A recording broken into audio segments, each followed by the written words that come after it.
បាទសូមជម្រាបសួរបងប្អូនទាំងគ្នាថ្ងៃនេះគឺផ្លែកពីរាល់ដងដោយសារតែខ្ញុំមិនបានធ្វើមេរៀនតាក់ទងកម្មវិធីអ្វីទេថ្ងៃនេះគឺខ្ញុំនឹងលើកយកនៅចំណុចរសើបមួយដោយសារតែពេលល្ងាចមិញគឺមាន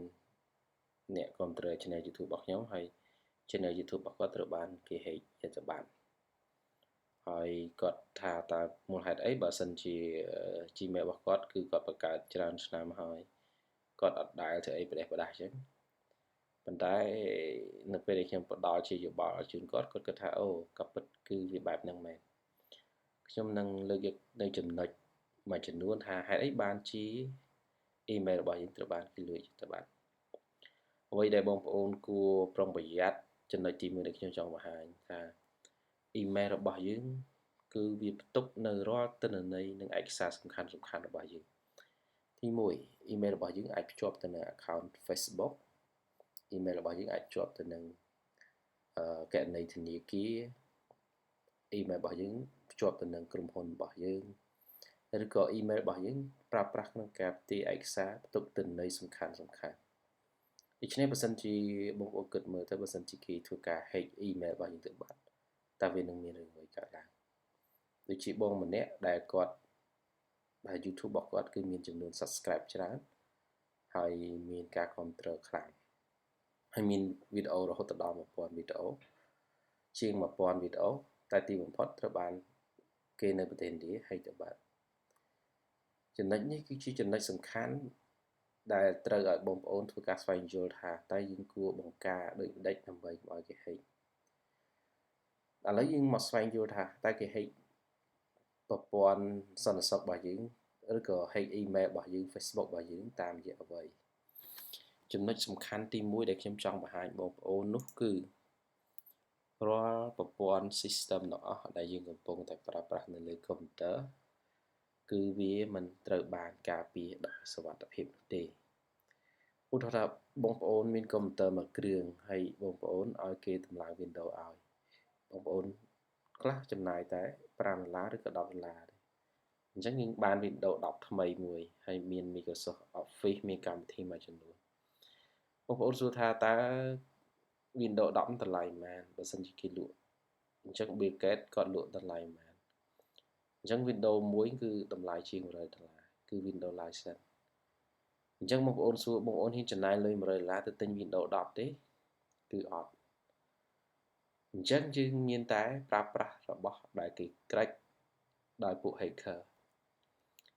ថ្ងៃណាមួយបើសិនជា system នឹងមានបញ្ហាឬក៏បងប្អូនអត់ចេះពីរបៀបប្រើប្រាស់វាអាហ្នឹងខ្ញុំនិយាយទៅ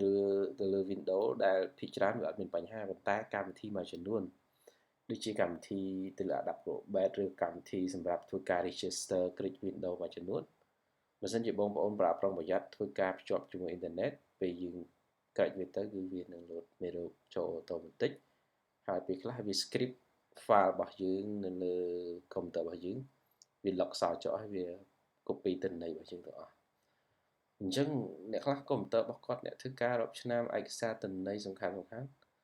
ប្អូនប្រកាសជាអង្គុយស្ដាយអូខេយើងចប់មានជីវិតយើងចប់ហើយរាល់ឯកសារឬទិន្នន័យបើសិនយើងធ្វើការនៅក្រុមហ៊ុនធំទៀតគឺកាន់តែមានបញ្ហាអញ្ចឹងបានក្រុមហ៊ុនមួយចំនួនគេអត់ប្រើប្រាស់របស់ free គេសុខចិត្តចំណាយលុយទិញឲ្យបុគ្គលិករបស់គេប៉ុន្តែបើសិនជាអត់មានលុយយើងធ្វើម៉េចទី1យើងត្រូវដឹងថាតើ software ដែលយើងកំពុងប្រើនឹងវាមានសុវត្ថិភាពអត់យើងអាចបង្ការវាបានអត់យើងគួរតែដឹងពីវិធីប្រើវាយ៉ាងម៉េចចំណុចទី2អ្វីដែលគេអាច hack បានគឺបងប្អូនប្រកាសជាធ្លាប់ឃើញ link ប្រហែលឆ្នាំមុនដែល send តាម message ហើយចុចចល័ត send ហើយបងប្អូនប្រកាសជាធ្លាប់លេងកម្មវិធីមួយដែលដាក់រូបឲ្យចាស់ជរារូបពេលចាស់ទៅយ៉ាងម៉េចហើយបងប្អូនប្រកាសជាធ្លាប់ចូល register លេងនៅ app មួយចំនួនហើយ share ទៅលើ Facebook អញ្ចឹងពពួក app អស់ហ្នឹងពពួក link អស់ហ្នឹងគឺវាសុទ្ធតែជាហានិភ័យមួយបងប្អូនមិនអាចទៅតេស្តថាតើអាហ្នឹងវាមានបញ្ហាអត់វា hack អត់វាជា virus អត់អញ្ចឹងបងប្អូនធ្លាប់លើព័ត៌មានកាលពីប្រហែលថ្ងៃមុនដែលរដ្ឋាភិបាលនៃប្រទេសមួយគាត់ហាម5ពលរដ្ឋមិនឲ្យ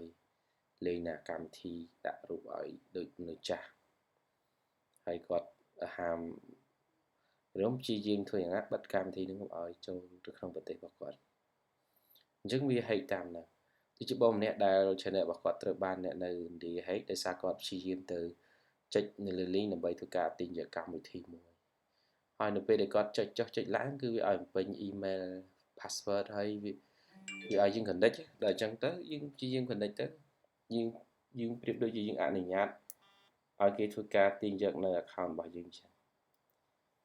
អានេះគឺជាចំណុចសំខាន់មែនទែនតាមរយៈ link ហ្នឹងគឺយើងធ្វើការប្រុងប្រយ័ត្នពេលខ្លះដូចខ្ញុំចង់និយាយបងប្អូននឹងរបស់ free ពេលខ្លះវាក៏មានគ្រោះថ្នាក់សម្រាប់យើងដែរវាមិនមែននឹកឃើញគេ free យើងទេលុះត្រាតែយើងមើលថាវាអាចមានសុវត្ថិភាពអីសម្រាប់យើងអត់គឺចំណុចទាំងអស់ហ្នឹងគឺវាជាចំណុចសំខាន់សម្រាប់បងប្អូនចំណុចមួយទៀតបងប្អូនឆ្ងល់ហេតុអីបានជាយើងអត់ចុចលើ link ចុចអីហេតុអីមិនជាគេអាច hack Facebook ឬ hack ទិន្នន័យរបស់យើងទៀតយើងព្យាយាមចូលទៅកាន់ប្រភេទ device មួយចំនួនដែលយើងចង់ភ្ជាប់ជាមួយហើយយើងអត់ស្គាល់ប្រភពដែលយើងចូលទៅចុចជាប់នៅកុំព្យូទ័រគេខ្ចីទូរស័ព្ទគេអីជាដើមហើយពេលខ្លះយើងអត់ចាប់អារម្មណ៍ថាអ្នកហ្នឹងគេយកទិន្នន័យរបស់យើងឬមិនយកប៉ុន្តែរឿងទាំងអស់ហ្នឹងវាបានកាត់ឡើងហើយវាបានបាត់បង់ account ជាច្រើនហើយចំណុចមួយទៀតសូម្បីតែយើងប្រើប្រាស់ Wi-Fi free ក៏មានបញ្ហាដែរបងប្អូនអត់ជឿប៉ុន្តែគេបាន hack ឲ្យបងប្អូនមើលនៅលើ YouTube និងលើគេថាទំព័រមួយចំនួនដោយសារតែលើ Wi-Fi ហ្នឹងវាអត់មានប្រភពច្បាស់លាស់ដែលយើងអត់ដឹងថាតើវាមាន security កម្រិតណាហើយយើងចេះតែប្រើ free តែទីបំផុតគេ hack យើងបានចំណុចសំខាន់ចុងក្រោយដែលខ្ញុំចង់បង្ហាញបងប្អូនបើសិនជាផ្ទះបងប្អូនទិញត្រឹមសោធម្មតាយ៉ាងវិជ្ជៈ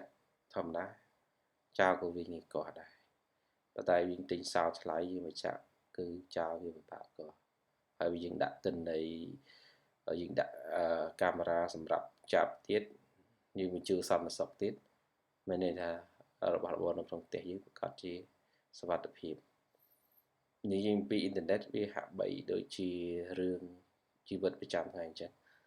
ថាបងប្អូនដាក់ password កម្រិតខ្សោយពេកឬក៏ជួនកាលយើងដាក់ថ្ងៃខែឆ្នាំកំណើតជួនកាលយើងដាក់លេខទូរស័ព្ទជួនកាលយើងដាក់ឈ្មោះយើងហើយយើងអត់មានដាក់ជាសញ្ញាសញ្ញាឬជាអីលាយបញ្ចូលគ្នានិយាយទៅគឺ password របស់យើងអត់មាន security អញ្ចឹងគេក៏ងាយនឹង search ឃើញគេក៏ងាយនឹងធ្វើការ hack ទិន្នន័យរបស់យើងបានឃើញដែរមួយទៀតយើងអត់បានភ្ជាប់តាក់ទងហៅ security មួយចំនួនដូចជានៅលើទូរស័ព្ទនៅពេលដែលគេធ្វើការ login គេត្រូវការអីគេត្រូវការ confirm ពីយើងនៅលើ email ក៏ក្រុមហ៊ុន YouTube វាបាន update ដែរអញ្ចឹងមុននឹងអ្នកណាម្នាក់ធ្វើការ log ទោះបីជាគេស្គាល់ password ដែរវាក៏ត្រូវទាមទារពីយើងថាយើងអូខេឬមិនអូខេដែរ